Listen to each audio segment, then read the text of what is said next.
Hello everyone, Radhe Krishna. आप सभी को राधे राधे। श्राद्ध नवरात्रि की पूजा सामग्री को हम श्राद्ध शुरू होने से पहले खरीद सकते हैं या श्राद्ध जिस दिन अमावस्या होती है पितरों की विदा करने के बाद हम शाम के समय ये पूजा सामग्री ले सकते हैं, क्योंकि उसके अगले दिन होता है श्राद्ध नवरात्रि का पहला दिन आरंभ।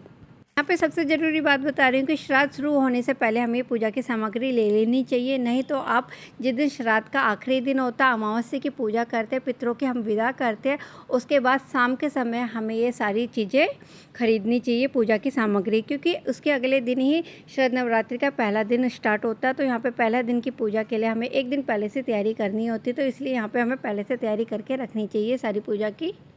तो यहाँ पे इस बारी शरद नवरात्रि 3 अक्टूबर 2024 को है और ये हर साल अश्विन मास के शुक्ल पक्ष की प्रतिपदा तिथि को पड़ती है। जिस जगह हम पूजा करते हैं उस स्थान को हम पवित्र करते हैं, तो पवित्र हमेशा गेरू से, हल्दी से या गाय के गोबर से या चिकनी मिट्टी से करके हम उस जगह को शुद्ध पवित्र करके अपनी चौकी को स्थापित करते हैं माता रानी के लिए। शरद नवरात्रि के 9 दिनों में हम बहुत ही धूमधाम से ये पूजा विधि करते हैं। तो देखिए दोस्तों, यहाँ पे सबसे पहले हमें अपने आप को आचमन कराने के लिए, पवित्र करने के लिए, देवी माँ को स्नान कराने के लिए एक पात्र चाहिए होता है तांबे का, तो इसे आचमन पात्र कहते हैं। और ये अब मैं दिखा रही हूँ आपको एक एक करके सारी सामग्री जो विशेष शरद नवरात्रि में हमें चाहिए होती है। तो माता रानी को भेंट स्वरूप हम देंगे 16 श्रृंगार। तो 16 श्रृंगार माता रानी को ज़रूर अर्पण करना चाहिए। तो इन 16 श्रृंगारों में मैंने क्या क्या लिया है वो मैं आपको दिखा रही हूँ। यहाँ पे लाल चूड़ी, शीशा, कंघा, गुलाब जल लिया है मैंने, क्रीम ले रखी है, मेहंदी ली है, बिंदी है और अलता महावर जिसे कहते हैं, सिंदूर है, साथ में रबड़ बैंड है और नेल पेंट है, लिपस्टिक है, पाउडर है और यहाँ पे माता रानी के लिए चुनरी ली है, साथ में पैरों में डालने के लिए बिछवा। तो ये सुहाग का सामान होता है जो ज़रूर अर्पण करना चाहिए माता रानी को। अगर आप ये सारा सामान नहीं अर्पण कर सकते तो आप सिर्फ लाल चूड़ियाँ भी अर्पण कर सकते हैं, सिंदूर या बिंदी भी। और साथ में वस्त्र भी आप कुछ भी सामान ले सकते हैं। तो यहाँ पर मैंने ये वस्त्र लिए हैं, साथ में माता रानी की चुनरी ली है लाल। माता रानी की चुन्नी कन्या को दे दीजिएगा और सुहाग का सामान आप किसी निर्धन सुहागन महिला को दे देना। अब यहाँ पे कलश की स्थापना करते हैं, तो कलश की स्थापना में हमें कौन कौन सी चीज़ों की आवश्यकता होगी वो दिखा रही हूँ। सबसे पहले एक मिट्टी का पात्र लेंगे जिसमें मिट्टी डालेंगे, साथ में यहाँ पे हमने सप्त अनाज लेना है, साथ में जौ लेनी है। तो यहाँ पे जौ से हम खेतरी बीजते हैं, जौ उगाते हैं। यहाँ पे तांबे का कलश लिया है, यहाँ पे आम के पल्ले हैं, नारियल है जिसमें हम चुन्नी लाल रंग की लपेटेंगे या कलावा भी लपेट सकते हैं, साथ में इसके ऊपर दक्षिणा रखते हैं।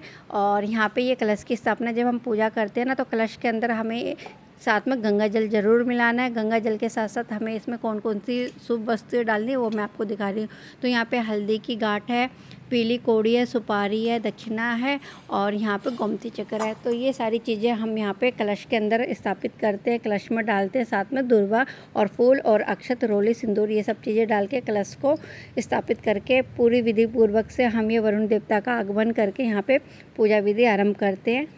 इस 9 दिनों में आप अखंड ज्योत जला रहे हैं, तो अखंड ज्योत हमें कौन कौन से दीपक में जलानी होती है वो मैं आपको दिखा रही हूँ। तो देखिए मेरे पास दोनों दीपक है, पीतल का बड़ा दीपक है अखंड ज्योत का, साथ में मिट्टी का। लेकिन मैं हमेशा अखंड ज्योत मिट्टी के दीपक में जलाती हूँ 1.25 हाथ की बाती से। तो 1.25 हाथ की बाती लेके मैं शुद्ध देसी घी के, गाय का जो घी होता है उससे मैं पूरे 9 दिन की अखंड ज्योत जलाती हूँ, जिसमें मैं थोड़े से जौ मिला के अखंड ज्योत पूरे 9 दिन के लिए जलाती हूँ। तो यहाँ पे जो अखंड ज्योत जलाई जाती है आप कलावे की भी बना सकते हैं, रुई की भी या कपास की भी। तो इन तीनों में से आप किसी भी तरह की 1.25 हाथ की बाती ज़रूर बना लीजिएगा अखंड ज्योत के दीपक के लिए। यहाँ पे फूल चाहिए होते हैं, पान के पत्ते चाहिए होते हैं, गुड़हल के फूल, लाल गुलाब के फूल। तो यहाँ पे माता रानी देवी माँ की पूजा कर रहे हैं, तो देवी माँ की पूजा में गुड़हल के फूल और लाल गुलाब के फूल ज़रूर अर्पण करने चाहिए।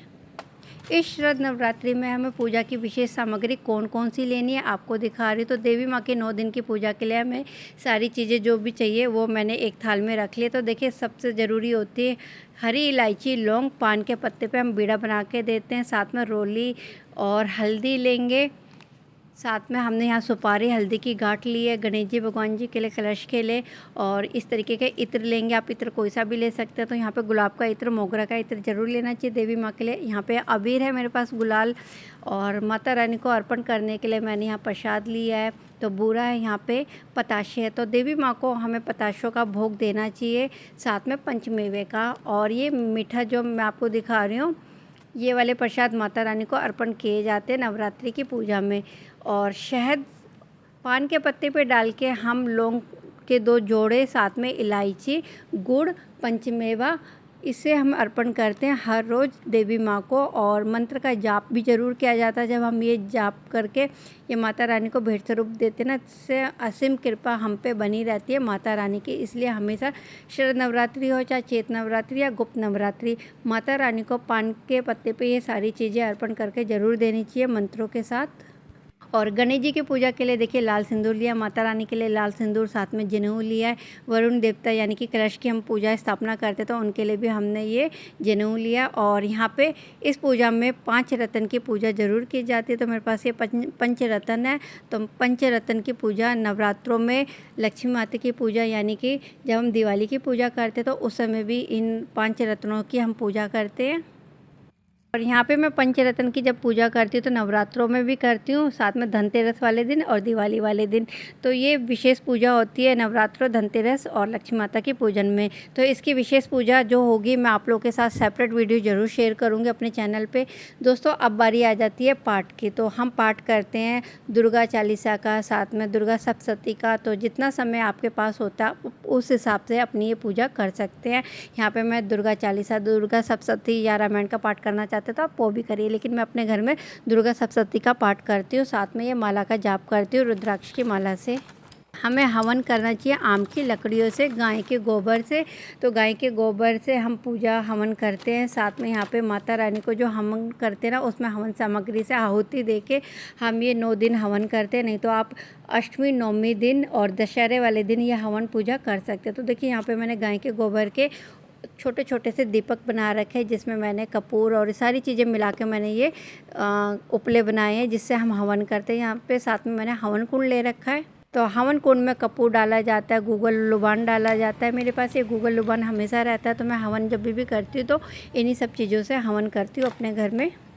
नवरात्रि के 9 दिनों में हवन ज़रूर किया जाता है। अगर आप रोज़ नहीं कर सकते तो आप अष्टमी, नवमी और दशहरे वाले दिन हवन ज़रूर करिएगा। साथ में यहाँ पे पंचदीपक से आरती करते तो पंचदीपक से आरती हम कपूर से भी कर सकते हैं, नहीं तो रुई की बाती लगा के भी हम पंचदीपक से आरती कर सकते हैं। इनको पान के पत्ते पे भोग जरूर दिया जाता है। साथ में ये फल और हम मिठाइयाँ भी भोग में देते हैं। तो फल आप कोई से भी ले सकते हैं मौसमी। और गणेश जी भगवान जी के लिए मैंने लिए यहाँ पे पीले लड्डू। तो बेसन के लड्डू, मोतीचूर के लड्डू कोई से भी लीजिएगा गणेश जी भगवान जी के लिए। और माता रानी के लिए लेंगे हम सफ़ेद मिठाई। तो दिवाली पूजन में या दुर्गा पूजा में हमें सफ़ेद मिठाइयों का ही प्रयोग करना चाहिए। आने वाले वीडियो में मैं आप सभी के साथ शेयर करूंगी शरद नवरात्रि की सरल पूजा विधि, साथ में घट स्थापना, कलश की स्थापना, अखंड ज्योत हम कैसे जलाएं, सारी जानकारी आप सभी के साथ अपने चैनल पे लेके आ रही हूँ। तो दोस्तों इसलिए मेरे चैनल को प्लीज़ सपोर्ट जरूर करिएगा। सपोर्ट करने के लिए चैनल को सब्सक्राइब जरूर कर लीजिएगा। मैं आप सभी के साथ ऐसी पूजा पाठ की वीडियो लेके आती रहती हूँ। तो जल्दी मिलती हूँ मैं आपसे एक और नए वीडियो में। तब तक के लिए bye, take care, Radhe Krishna.